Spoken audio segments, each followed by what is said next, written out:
नमस्कार। इस समय हम मौजूद हैं दिल्ली का दिल कहे जाने वाले कनॉट प्लेस में। आज हम जानेंगे महिलाओं से उनकी राय कि वो अपने आप को यहाँ पे कितना सुरक्षित महसूस करती हैं। रोज़ आए दिन कोई भी ऐसा दिन नहीं जाता जब महिलाओं की सुरक्षा को लेकर कोई ना कोई दावे ना किए जाते हों, लेकिन फिर भी महिलाओं की सुरक्षा पे आए दिन सवाल खड़े होते हैं, क्योंकि उनके ऊपर जो हमले होते हैं, एसिड अटैक से लेके उत्पीड़न के मामले रोज़ सामने आते हैं। तो आज हम मौजूद हैं कनॉट प्लेस में और जानेंगे यहाँ पे महिलाओं की राय कि उनका क्या कहना है और वो अपने आप को कितना सुरक्षित महसूस करती हैं। आइए बात करते हैं। जो एसिड अटैक्स जो हो रहे हैं दिल्ली में, ये दिल्ली में होना तो बहुत नेचुरल सा लग रहा है। हमें पेरेंट्स को मतलब फोर्स करके यहाँ आना पड़ता है कि हमें जाना है दिल्ली। इतना डरते हैं उन लोग दिल्ली के नाम से। आजकल क्या है कि क्राइम कर लो जमानत हो जाती है, वो कहते हैं हम क्या फर्क पड़ता है, जमानत तो हो गई, हम तो भूलने घूम रहे। एजुकेशन लेवल, चाइल्डहुड जो बच्चे का होता है, एडोलेंस एज पर आता है, तभी से उसको इस चीज के लिए जानकारी दी जानी चाहिए, क्योंकि भारत में हमारी ये संस्कृति खो चुकी है। गीता का जो ज्ञान है। आपका नाम क्या है? दृष्टि। अच्छा, दिल्ली में या फिर पूरे इंडिया में जगह जगह वुमेन्स के ऊपर इतने अटैक्स वगैरह होते हैं, कभी रेप के केसेस सामने आते हैं, कभी अभी रिसेंट में दिल्ली में एक लड़की के ऊपर एसिड अटैक भी हुआ। तो इन सब को लेकर आपका क्या सोचना है? एक्चुअली जो एसिड अटैक्स जो हो रहे हैं दिल्ली में, ये दिल्ली में होना तो बहुत नेचुरल सा लग रहा है अब, क्योंकि ये बहुत स्पॉन्टेनियस हो रहा है हर चीज़, और इसके पीछे का कोई मतलब हमें वो सिक्योरिटी नहीं मिल पा रही है अगर इसके पर्सपेक्टिव से देखें हमें, क्योंकि कोई मतलब पॉलिटिकल पार्टी भी कोई स्टैंड नहीं ले रही इसके प्रति। अभी कोई आया था एक मैसेज जिसमें स्टैंड अप की बात करी गई थी इससे रिलेटेड कोई पॉलिटिकल पार्टी ने, बट जनरली जो है लड़कियां सेफ फील नहीं कर रही है। अच्छा, इसके पीछे का रीज़न क्या है कि क्यों सेफ फील नहीं करती हैं? क्योंकि भारत में हमारी ये संस्कृति खो चुकी है। गीता का जो ज्ञान है, जो पहले वैदिक काल में भगवान और मतलब औरत को इतना दर्जा दिया जाता था, माँ का दर्जा दिया जाता था, है ना, उसकी एक इज्जत के लिए पूरा महाभारत हो जाती थी, द्रौपदी। तो ऐसी शिक्षा तो अब हमें मिल ही नहीं रही है। तो तभी तो हम हरे कृष्ण वाले, इस्कॉन वाले, हम ये गीता दे रहे हैं सबको कि आप प्लीज़ लीजिए, अपना जीवन सफल बनाइए और थोड़ा अच्छे से रहिए। तो आप गवर्नमेंट से ऐसे क्या चीज़ें डिमांड करेंगी कि आप और जो और भी वुमेन्स हैं वो सेफ फील करें यहाँ पे? देखो, गवर्नमेंट से मैं ये डिमांड करूँगी कि हमारा ये हो क्यों रहा है, इसका रीज़न है ये खराब है मेंटालिटी। और मेंटालिटी कहाँ से आती है? हम टीवी देखते हैं, यूट्यूब देखते हैं, ये बॉलीवुड वगैरह देखते हैं। तो जब गवर्नमेंट ये सब ठीक करेगी, जैसे मूवीज़ है पहले अच्छी आती थी, थोड़ा प्रेम बढ़ता था, अब मूवीज़ में क्या हो रहा है, सब ब्रेकअप हो रहा है ना। तो यही होगा फिर रियल लाइफ में, जो इनपुट आएगा वही आउटपुट आएगा, राइट। तो इसलिए मैं बस ये गवर्नमेंट से ये रिक्वेस्ट करूँगी, अगर आपको रियली में वुमेन सेफ्टी चाहिए तो पहले सॉफ्टवेयर ठीक कीजिए, हार्डवेयर नहीं। सॉफ्टवेयर ठीक होगा, सॉफ्टवेयर ठीक कैसे होगा? जो हम देखते हैं उससे ठीक होगा। हम क्या देखते हैं? मीडिया, ये बॉलीवुड, तो बॉलीवुड को चेंज करिए, अच्छे नागरिक लाइए, जो अच्छी मूवीज़ बनाइए। अगर मैसेज देना है, क्योंकि मीडिया मतलब जो बॉलीवुड है वही मैसेज दे सकता है यूथ को, तो अच्छा मैसेज दो बच्चों को, ताकि बच्चे सुधरे। अभी बच्चे बिगड़े हुए हैं। तो मेरा यही है कि अगर आपको कुछ किसी पे अटैक मारना है तो बॉलीवुड पे अटैक मारो, उसको ठीक करो, उससे क्या होगा? सारे बच्चे ठीक रहेंगे, माता पिता की सोच ठीक होगी, कंट्री ठीक होगी। आपका नाम क्या है मैम? मेरा नाम संध्या भारती है। मैम, आजकल जो वुमेन सेफ्टी के ऊपर हर दिन जो नेता लोग हैं और जो पार्टीज होते हैं वो कई तरह के दावे करती हैं कि हमारे इस स्टेट में वुमेन ज़्यादा फील सेफ करती हैं, या फिर हमारी जो एरिया है उसमें वुमेन ज़्यादा फील सेफ करती हैं, लेकिन हर दिन कहीं ना कहीं से कुछ ना कोई इंसिडेंट ज़रूर सामने आता रहता है। तो इसको लेके आप क्या कहना चाहेंगे? इंसिडेंट्स तो होते रहते हैं, लेकिन अगर इंसिडेंट हो गया है तो उसके लिए पुलिस वालों को उचित कार्रवाई करनी चाहिए, और जो अटैक कर रहा है या क्राइम कर रहा है उसके अगेंस्ट सख्त से सख्त कदम उठाना चाहिए, ताकि आगे कोई और करने वाला डरे। आजकल क्या है कि क्राइम कर लो जमानत हो जाती है, वो कहते हैं हम क्या फर्क पड़ता है, जमानत तो हो गई, हम तो भूलने घूम रहे। तो मैम, आपको क्या लगता है कि इसके पीछे डिफॉल्ट क्या है कि क्यों जो क्राइम, इस तरह के क्राइम केसेस हैं वो कम नहीं हो रहे हैं? सबसे पहली बात तो यह है कि जो बिगिनिंग होती है ना बच्चे की, एजुकेशन लेवल, चाइल्डहुड जो बच्चे का होता है, एडोलेंस एज पर आता है, तभी से उसको इस चीज़ के लिए जानकारी दी जानी चाहिए। और दूसरी बात, सबसे बड़ी बात जो ये है कि बच्चों की, पुरुषों की विशेष रूप से मानसिकता को बदलने की ज़रूरत है। ऐसा नहीं लड़कियों पर अगर कोई भी अपराध हो रहा है तो लड़की कहाँ जिम्मेदार है? कर कौन रहा है? जिम्मेदार तो वो है ना, सरकार कर रही है, सरकार नहीं कर रही। लेकिन सरकार उनको शायद प्रोटेक्शन देती है, या कहीं ना कहीं उनके बैक पर कुछ ऐसी पावर होती है, या उनके अंदर से कोई खौफ ही नहीं है, या उनकी मानसिकता इतनी विकृत है कि इतना सब कुछ करने से पहले वो सोचते ही नहीं कि उनकी बहन भी हो सकती है। तो वही मैम, हम लोग लैग कहाँ पे कर रहे हैं? लैग सबसे पहले एजुकेशन पॉलिसी में, अगर शुरू से ही उन्हें ये एजुकेशन दी जाए, और स्कूल में हम देखते हैं कि कई बार बच्चों के बीच में अगर झगड़े या कुछ होता है तो उसी लेवल पर उन्हें समझाया जाए कि गर्ल्स रिस्पेक्ट के लायक होती हैं। उनको आप ये गर्ल्स कह करके, हमारे परिवारों में आज भी मानसिकता है कि लड़के को बहुत बढ़ावा दिया जाता है, लड़कियों को क्यों नहीं दिया जाता? क्यों ये नहीं कहा जाता कि हाँ बेटा तू भी देर से आ और देखते हम कोई अगर कुछ करता है तो कैसे कर सकता है? उसको इतना स्ट्रांग बनाइए, उस पावरफुल बनाइए उस लड़की को। और दूसरी बात जो सबसे बड़ा दोष मैं मानती हूँ, मानसिकता, जो हमारी एजुकेशन शायद नहीं दे पा रही है कि वो खुल कर के, लड़के भी खुल कर के इस चीज़ को स्वीकार करें कि अगर कोई लड़की है तो रिस्पेक्टेबल है। अच्छा, आपको नहीं लगता जो हमारे जुडिशरी लॉज हैं उनमें कुछ फॉल्ट्स हैं? उनमें बहुत फॉल्ट्स हैं। पहले तो उनको केसेस को इतना लंबा खींचा जाता है। अभी का हम आपको बताते हैं कि जो पीछे एक मर्डर केस हुआ नोएडा के अंदर, सभी जानते हैं, मैं नाम अगर न भी लूँ, 38 टुकड़े करके उस लड़की के काट करके और अगर डाले गए, अगर लड़का खुद स्वीकार कर रहा है, पुलिस क्यों भाग रही है इधर से उधर, नार्को कराओ, ये कराओ, वो कराओ, ऐसा करो, खींचा जा रहा है ना ताकि उसको टाइम मिले, और टाइम मिलने के बाद वो अपनी सेफ्टी मेजर्स ढूंढ लेगा। क्यों? जब पहली बार उसने स्वीकार कर लिया कि हाँ मैंने किया है, उसके घर से, उसके फ्रिज से, हर जगह से जब उन्हें ये टुकड़े बरामद हुए और उसे माना है, तो लैग तो हमारी फिर न्याय पॉलिसी का है ना कि वो क्यों इतना समय ले रहे हैं, क्यों नहीं उनको हैंग कर देते? किस चीज़ की इंतज़ार है कि वो तब तक और उससे इंस्पिरेशन लेकर के, अब क्योंकि वो नहीं, इतने दिनों में उसका कुछ नहीं हुआ। आज देखिए, कल भी देखिए एक बुआ के या किसी का था कि 7-8 टुकड़े करके उसे फेंक दिए। रोज आए दिन केसेस आते रहते हैं, कभी किसी लड़की के ऊपर एसिड फेंक दिया जाता है कुछ।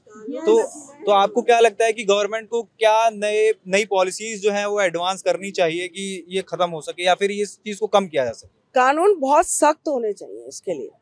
जब तक कानून सख्त नहीं होंगे ना, जब तक लचीला रहेगा कानून, जमानत मिलती रहेगी, लोग खुला घूमते रहेंगे क्राइम करने के बाद भी, तो ये होता ही रहेगा हमारे समाज में। अच्छा मैम, तो मैं देखता हूँ कि मैं कई लोगों से बात की है मैंने इसी टॉपिक पे, तो कोई कहता है कि लड़कों की गलती होती है इसमें, और कोई कहता है कि लड़कियों की भी गलती होती है। तो आप बेसिकली इसमें क्या कहेंगे?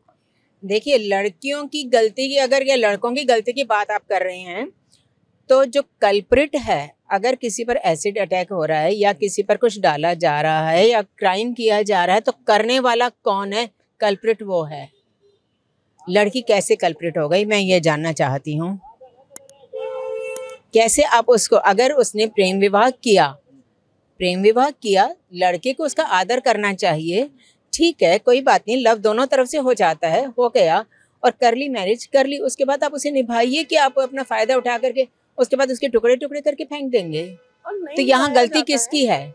यहाँ गलती किसकी है? क्या लड़की की है? विवाह तो दोनों ने किया ना, प्रेम विवाह दोनों ने किया ना, तो जितना वो प्रेम विवाह के लिए हकदार है उतना लड़का भी हकदार है निभाने के लिए। फिर उसने निभाया क्यों नहीं? फिर क्यों और गर्ल से उसने रिलेशनशिप्स रखे? या अगर कोई लड़की इनकार करती है, वो तैयार नहीं है शादी करने के लिए या रिलेशनशिप के लिए वो तैयार नहीं है, तो why to throw acid? Why to throw acid? तो गलती किसकी है? क्या लड़की की कि उसने इनकार क्यों किया? No, she is not wrong, उसको भी पूरा अधिकार है हाँ या ना कहने का।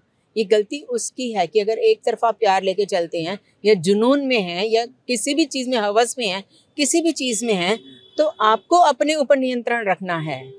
इसी चीज़ को मैं कहती हूँ शुरू से बच्चों को सिखाया जाए, घर में सिखाया जाए, स्कूलों में सिखाया जाए, उनको थोड़ा सा प्राणायाम या कुछ इस तरह से कि अपनी वो भावनाओं पर नियंत्रण रख सकें। अच्छा मैम, जाते जाते एक आखिरी सवाल आपसे पूछना चाहूँगा कि आप लोग एज अ वुमेन, अभी आप दिल्ली में हैं, तो आप दिन में या फिर रात में किसी भी टाइम आप कितना फील सेफ करती हैं?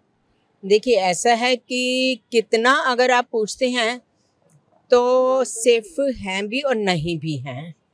इवन मैंने तो सीनियर सिटीजन्स को भी देखा है कि सीनियर सिटीजन्स पर भी अटैक हो जाते हैं।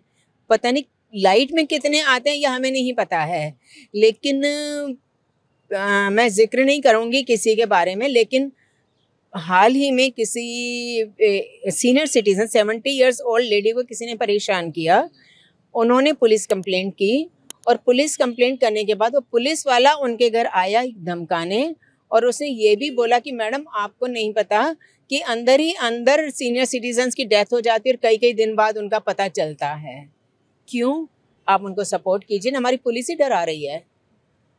चलिए, आप लोगों से बात करके बहुत अच्छा लगा। आप लोगों ने बड़े खुले मन से अपने विचार हम लोगों के साथ रखे। बहुत बहुत धन्यवाद। आपका नाम क्या है? मेरा नाम रिंकीना राउत है। ओके, रिंकीना राउत, आप ये बताइए कि आप अपने आप को, आप दिल्ली की हैं? नहीं, मैं यहाँ स्टडी करी हूँ यूपीएससी के लिए। तो आप यहाँ पे अपने आप को कितना फील सेफ करती हैं? एक्चुअली हम लोग जब लाइब्रेरी भी जाते हैं तो हम लोग 10-11 बजे तक रह नहीं सकते, हम लोग को बहुत पढ़ना पड़ता है, तो हमें 9 बजे तक ही अपने रूम में आना पड़ता है। क्योंकि हम लोग जब निकलते हैं और आते हैं ना, तब तक पेरेंट्स लोग का टेंशन रहता है कि बच्चे लोग आ जाए, तो वो इतना डरते हैं। हमें पेरेंट्स को मतलब फोर्स करके यहाँ आना पड़ता है कि हमें जाना है दिल्ली, इतना डरते हैं उन लोग दिल्ली के नाम से। तो जो भी गवर्नमेंट जो आती है या फिर कोई भी पॉलिटिशियन लीडर होते हैं, वो रोज ना रोज कोई ना कोई कमिटमेंट करते रहते हैं कि हम ये कर रहे हैं वुमेन सेफ्टी के लिए, हम वो कर रहे हैं, वुमेन्स हमारे जो राज्य है उसमें बहुत ज़्यादा फील सेफ कर रही हैं, लेकिन ऐसा होता नहीं है। हर दिन कोई ना कोई केसेस आते रहते हैं। इसके पीछे के क्या रीजंस हैं? एक्चुअली गवर्नमेंट कर रहा है, पर गवर्नमेंट अपने लेवल में कर रहा है, हमें नीचे लेवल से भी देखना पड़ेगा ना कि क्या है। हमें घर से ही सिखाना चाहिए सब मेल चाइल्ड को। हम फीमेल चाइल्ड को सिखाते हैं कि ये करना चाहिए, वो मत जाओ, यहाँ मत जाओ, ये मत करो। हम मेल चाइल्ड को सिखाते ही नहीं है कि इनको मत देखो, ये तुम्हारे सिस्टर जैसे ही है या पार्टनर है, उनको मत देखो। हम लोग जैसे कि रास्ते में कोई छेड़छाड़ी हो रहा होगा, हम अपने पार्टनर को या फीमेल पार्टनर को या बहन को सेफ्टी रखते हैं, पर उनको हम लोग बचाते भी नहीं। ये कुछ हमें वो आता जाता ही नहीं, कहीं कुछ हो रहा है या नहीं हो रहा। हमें घर से ही एजुकेशन लेवल में भी हमें करना चाहिए। बस एप्लीकेशन ऐसे फैला देने से या बस बिल बन जाने से ऐसा नहीं होता है ना, हमें उस लेवल तक भी करना चाहिए। कि मैं तो मेन मानती हूँ कि ग्रास रूट है एजुकेशन, हमें एजुकेशन के में भी वो करना चाहिए। कभी स्कूल में भी हमें सेक्स एजुकेशन का भी थोड़ा इम्प्लाई करना चाहिए। उसके बाद बताना चाहिए बच्चों को, मतलब 6-7 से ही बता देना चाहिए कि ऐसे ऐसे होता है। मतलब बेस लेवल से स्टार्ट होता है ना कि कैसे करना। तो आप अभी यहाँ पे हैं, तो आप अपने आप को कितना सेफ फील करती हैं? अभी करती हैं यहाँ पे? नहीं करते। यहाँ शॉपिंग के लिए आए हैं अभी हम लोग, मतलब हमें बहुत शॉपिंग करना है, पर हम लोग 11 बजे तक नहीं रह सकते यहाँ, दिल्ली हो या कहीं भी हो, 11 बजे तक नहीं रह सकते। हम लोग को 9 बजे 8 बजे तक चला जाना है। तो वही बात है ना, मतलब कहीं हम लोग देखते हैं तो सेफ फील नहीं करते कि कौन कैसे देख रहा है। कोई ब्रेस्ट एरिया में देखता है, कोई हिप एरिया में देखता है, कोई यहाँ देखता है, कोई वहाँ देखता है, कोई टॉप भी, कोई लड़की क्रॉप टॉप नहीं पहन के आ सकती है। मतलब ऐसे देखते हैं कि जैसे मतलब एक जो वीमेन है वो साड़ी पहन के आ सकती है, उसका यहाँ दिखता है, उनका लोग का दिखता है, फिर भी हम लड़के लोग क्रॉप टॉप पहन के नहीं आ सकते, ऐसे हमें देखा जाता है। तो ये मेन है कि एजुकेशन लेवल तक बिल्स ये वो कर देने से कुछ नहीं होता। वो तो कर देते, गवर्नमेंट काम कर रहा है, हम लोग पढ़ रहे हैं कि कर रहा है वो, पर जो इम्प्लाई करने वाला चीज़ है वो नहीं हो रहा है। Thank you. ओके मैम, आपका नाम क्या है? मेरा नाम बॉबी है, मैं सिक्किम से हूँ। अच्छा, तो आप यहाँ पे इस टाइम दिल्ली में हैं, तो आप कितना अपने आप को सेफ फील करती हैं? मतलब एज अ वुमन? हाँ, एज ए वुमेन तो मैं बहुत अच्छा सेफ फील कर रही हूँ। वो अपने ऊपर डिपेंड होना चाहिए कि जैसे कि मैं सेफ हूँ, मैं अपनी खुद के कारण से हूँ, मैं एक एजुकेटेड पर्सन हूँ, इसीलिए दिमाग में वो सेट करना पड़ेगा, तभी महसूस होगा कि मैं सेफ हूँ। अच्छा, तो जो इंडिया में रोज केसेस जो हैं वो इस चीज़ के आते हैं कि वो लड़कियों का रेप होता है या फिर कोई केस आता रहता है, जैसे कि छीना झपटी या फिर अभी एसिड अटैक हो जाता है लड़कियों के ऊपर।